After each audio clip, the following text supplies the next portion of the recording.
আপনি সারাদিন নামাজ পড়েন বা নাই পড়েন, আপনাকে নামাজ পড়া নিষেধ করছি না, আপনি সারাদিন নামাজ পড়েন বা নাই পড়েন, আপনি পাক থাকবেন। কি থাকবেন? পাক থাকবেন। রাতের অন্ধকারে আপনি কাজকাম করে এসছেন, নামাজটা আদায় করবেন।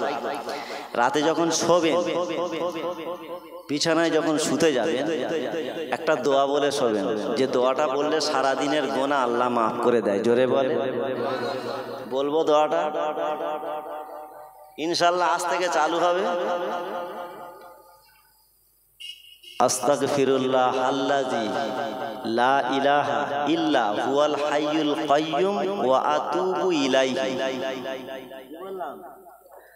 আস্তাগফিরুল্লাহ আল্লাযী লা ইলাহা ইল্লা হুয়াল হাইয়ুল কাইয়্যুম ওয়া আতুবু ইলাইহি। মনে থাকবে?